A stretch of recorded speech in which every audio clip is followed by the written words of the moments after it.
I would remind us of these words: Shalom, Salam Alaikum, peace be upon you.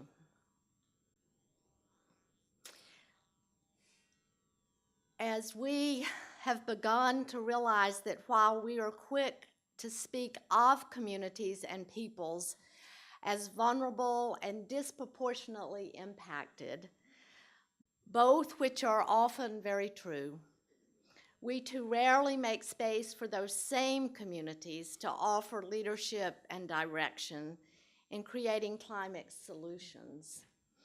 It is here that I believe the church, and I hope the United Methodist Church, can be a model for the global community in living into a future of community-led and locally rooted climate leadership.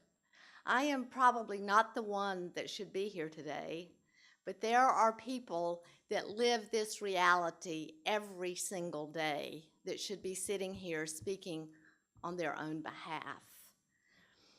This past summer, the Board of Church and Society convened a solidarity visit in Mindanao in the southern part of the Philippines.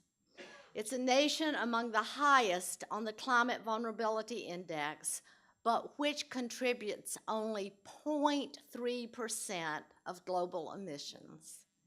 Youth and women and men from across the Philippines developed a program to explore the intersectionality of climate justice and violence, providing participants the chance to witness firsthand the ways that natural disasters such as typhoons, whose frequency and intensity are likely to arise in warming waters. I am blessed to serve an agency, the United Methodist Church, whose connections stretch across the United States and around the world. And it's through these relationships in the Philippines, in the DRC, and the coal mines of West Virginia that we are more deeply understanding our call to creation, our journey in faith, giving room for all to speak on their own behalf, and how the challenge of climate change is a call for us to seek personal, social, and civic righteousness.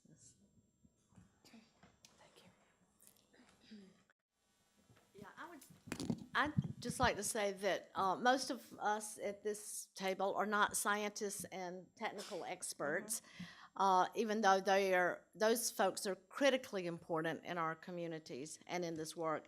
But we are called as people of faith to share our moral witness and to stand in solidarity with those on the margins.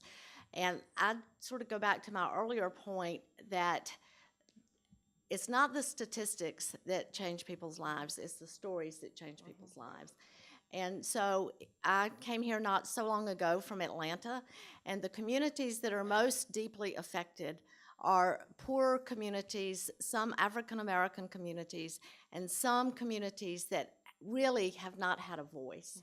And walking alongside of those who have not had a voice and having them speak for themselves is really critically important.